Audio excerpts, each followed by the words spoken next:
friends, welcome back to my channel. I'm Sarah Grace, and today we're going to be talking about ways to save money in Disney World. Now, I live super close to Disney World, and a lot of people ask me, how do you not spend all of your money? Well, I did the Disney College program back in the fall of 2018, and I learned some budgeting tips then that have carried me through to being a full-time Florida resident as well. Being a Disney College program participant taught me a lot about managing my finances. So this video is designed to give future CP participants, current CP participants, and people just visiting the parks in general tips and tricks on how to save money in the parks. Being a participant on the Disney College program, if you lived on campus, your rent was automatically taken out of your paychecks. That was money you never saw. So what was left is what you had to eat, entertain, be in the parks, travel home, all of that on very little money, and I still had a blast. I went to Halloween parties, Christmas parties, I got so much fun merch, I ate the best food, and I still made money. So these are my tricks to help you do the same. One of the biggest tips I have for CPs is don't spend all of your money your first week there. You haven't even made any money yet. So the last thing you want to do is go into debt when you first arrive, and then you're living paycheck to paycheck to paycheck to try and catch up. Save your money, because I promise you, unless it's limited edition or limited release, it will be there next week, next month. Heck, some stuff even sticks around a year.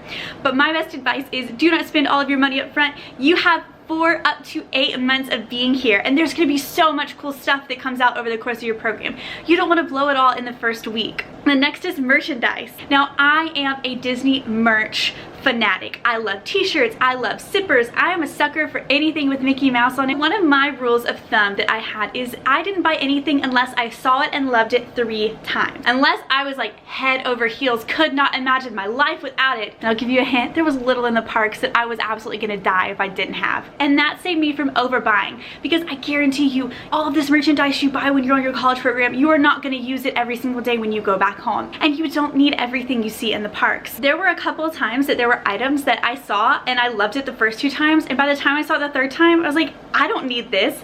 I have 24 pairs of ears, or I already have so many shirts. I don't have room for this. I don't have a need for it. And that helped save me a lot of money. The next thing is food. It is no secret that food in Disney World is expensive. And I know Disney calories don't count when you're on vacation, but when you live there full time, they absolutely will begin to catch up with you. So I had 2 tricks that kept me from going over budget when I was on my Disney College program. The first thing is that I limited myself to 1 fun snack a week. So instead of getting a Mickey pretzel or a Mickey premium ice cream bar every single time I went to the parks, I limited those treats to once a week. So on Monday, whenever I went to Magic Kingdom, I was gonna get Dole Whip from Aloha Isle. Side note, festivals are going on during Epcot most of the year, and they have so many cool food treats to try there.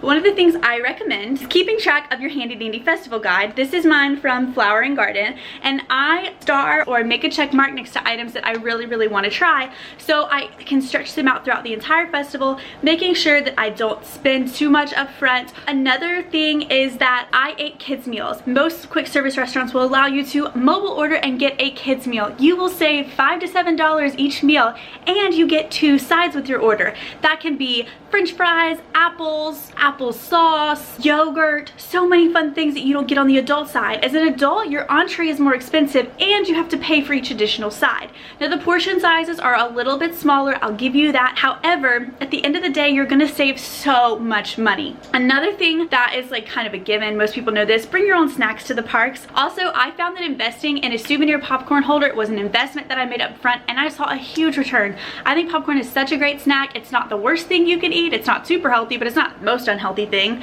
But popcorn is an easy snack to have. I kept my souvenir popcorn bucket attached to my backpack, so it was always with me, and it saved me throughout the entirety of my college program. Cast Connections! The infamous Cast Connections is a black hole for college program participants' money. Let me tell you. Now, if you don't know what Cast Connections is, it is an outlet type retail store that is reserved specifically for cast members, their friends, and their families to go and receive Disney merchandise at a discounted rate. This is items that were either overbought and undersold in the parks, dated merchandise, festival merchandise, out of season merchandise, merchandise from other international parks. All of that goes to Cast Connections, and at a severely discounted rate. I'm talking 50 to 70% off park merchandise, and it can be so enticing, especially when you first get there. And it's a great place if you're looking for a deal. However, it can absolutely suck all of your precious money away. So my tip is set a budget before you go in. And the way I avoided overspending was bringing cash only. So if I set a $30 budget for my day at Cast Connections, I brought $30 in cash with me into Cast Connections and walked out with $30 or less worth of merchandise. Another tip for saving money in the parks and in general, this can be applied to college programs or vacations. Set yourself a spending limit each day on the parks for food and merchandise and bring that amount in cash. This is roughly based off of Dave Ramsey's envelope system. To modify it for the Disney parks, if you set a $100 limit for your week in the parks, divide it by 3 days you're going to be going to the parks, that is around 30 bucks a day. Take 30 bucks out, put it in your wallet, and that is your spending money. That is food, merchandise, anything extra, snacks, you name it, you're covered, and then you don't overspend. Guys, the Disney College program was the absolute time of my life. Most of these tips can be modified to fit your Walt Disney World vacation as well, such as setting budgets and adhering to them at the beginning of your trip to make sure you're not overspending on the back end. The food option can also be implemented, remembering to order those kids meals. Before I lived here, I traveled to the Walt Disney World Resort multiple times a year and had to learn money saving tips for that as well, which I'm happy to share with you in another video. Just leave a comment down below if that's something you would be looking for. Well guys, that's all I have for you today. I hope that this can help and inspire current, future, aspiring DCP participants. Be sure to give this video a thumbs up and subscribe to my channel for more magical content. You can also find me on my social media channels as well. I am the Sunny SG on TikTok and Instagram. I hope that you all have a sunshiny day, and I will see you in the parks hopefully real soon.